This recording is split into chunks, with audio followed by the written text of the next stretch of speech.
আসসালামু আলাইকুম everyone, welcome to my channel. 2025 সালে এটা হলো আমার প্রথম ভিডিওটা যে এরকম হবে তা ভাবতেও পারিনি। এখন বাজে দুপুর 12টা, কিন্তু আবহাওয়া দেখলে কি বোঝা যায় যে এখন দুপুর 12টা বাজে? আমার বাসায় আজকে সকালই হয়েছে এই সময়। দুপুর 12টা বাজে উঠেও আমি দেখি আবহাওয়ার অবস্থা এতটাই খারাপ, তাই তো প্রথমে চলে আসলাম বারান্দায় গাছগুলা দেখতে। এত খারাপ অবস্থা হয়ে আছে গাছগুলা, প্রতিটা গাছের পাতা যেন আস্তে আস্তে মরে যাচ্ছে এবং সব পাতা ঝরে যাচ্ছে। এই তো আমার বারান্দার বাগানে দেখেন কিছু পুঁইশাক ছিল, পুঁইশাকগুলোরও ঠান্ডার জন্য খুবই খারাপ অবস্থা। এত খারাপ লাগছিল গাছগুলা দেখতে। আমার বারান্দায় প্রচণ্ড ঠান্ডা ছিল, তাই আর ওখানে না থেকে সরাসরি কিচেনে চলে গেলাম। এদিকে সাহেব ফোন করে বলল যেহেতু এত ঠান্ডা পড়ছে তাহলে যেন আজকে হাঁসের মাংস রান্না করি। ওই যে সেদিন যে হাঁসটা এনেছে, যেহেতু সাইজে অনেকটা বড় ছিল তাই অর্ধেক অংশই কিন্তু ওদিন রেখে দিয়েছি, তাই বাকি অংশ আজকে রান্না করতেই সে বলল আজকে খিচুড়ি আর হাঁসের মাংস খাবে। জানি না এই বছর এত ঠান্ডা পড়ছে কেন, সবাই বলছে নাকি এই বছর গরম বেশি পড়েছে তাই ঠান্ডাও বেশি পড়বে। এখন তো দেখছি কথাগুলা সবাই সত্যিই বলেছে, বেশ ভালোই ঠান্ডা পড়ছে ঢাকাতেও। এই তো এদিকে আমার কিন্তু মাংসের মশলাগুলা কষানো হয়ে গেছে, একটু ঝালঝাল করে ভাবছি রান্না করব, কারণ আমাকে ফোন করে যেরকমভাবে রান্না করতে বলেছে আমি ঠিক সেরকমভাবে রান্না করার চেষ্টা করছি। মাংসগুলোকে বেশ ভালো করে আমি মশলার সাথে মিশিয়ে এরপর একটা ঢাকনা দিয়ে দিয়েছি।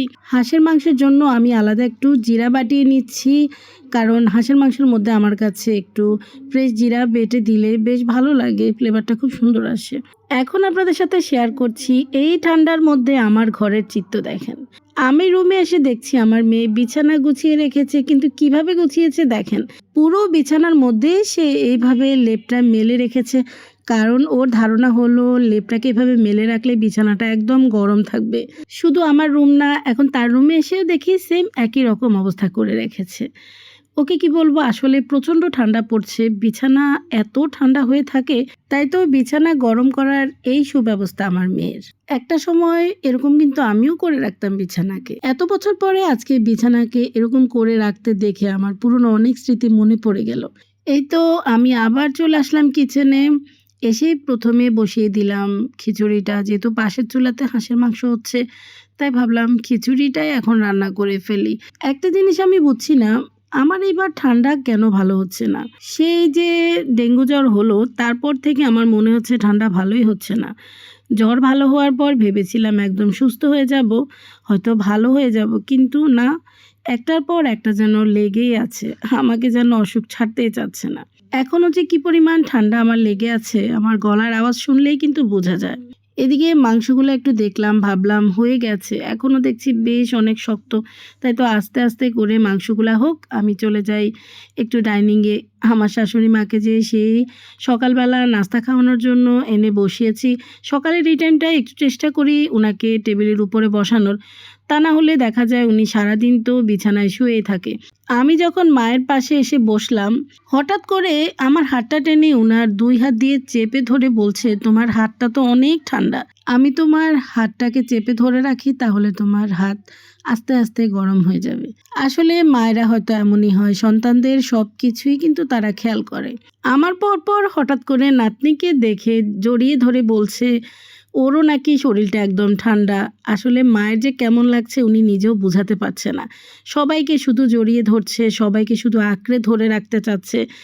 ওনার যে বয়স, এই বয়সটা হয়তো এমনই হয়, নিজের সন্তানদেরকে নিয়ে সবাইকে নিয়ে একসাথে থাকতে, সবাইকে আঁকড়ে ধরে থাকতে, বাঁচতেই কিন্তু এই বয়সের মানুষটা চায়। কিন্তু আমরা সন্তানরা কিন্তু সেটা বুঝি না। আমরা সন্তানেরা শুধু নিজেদের সুবিধা অসুবিধার কথাই ভাবি, এই বৃদ্ধ মা বাবার কথা আমরা সন্তানেরা কজনই বা ভাবি বলেন? একটা মা কতগুলা সন্তান এক হাতে কিন্তু লালন পালন করে, কিন্তু একটা মাকে আমরা এতগুলা সন্তান মিলে লালন পালন করতে পারি না। হায় রে দুনিয়া। এদিকে আপনারা একটা জিনিস লক্ষ্য করেছেন, আমার শাশুড়ি মা কিন্তু খুব মিষ্টি একটা হাসি দিল। এ হাসিটার কারণ হলাম আমি মাকে হাসানোর চেষ্টা করছি। সবসময় আমি চেষ্টা করি ওনার সাথে যতটুকু সময় পাই ওনার পাশে বসে কথা বলার, ওনাকে একটু সময় দেওয়ার। কারণ ওনাদের এখন যে বয়স, এই বয়সে কিন্তু শুধু তারা সময়ই চায়, আর কিছুই চায় না সন্তানের কাছে। কিন্তু আমাদের সন্তানদের সব কিছুর জন্যই সময় আছে, শুধু বৃদ্ধ মা বাবাকে সময় দেওয়ার জন্যই আমাদের কাছে কোনো সময় নেই। যাই হোক, মনের অনেক কথা শেয়ার করে ফেললাম। যদি কোনো ভুল করে থাকি সবাই ক্ষমা সুন্দর দৃষ্টিতে দেখবেন।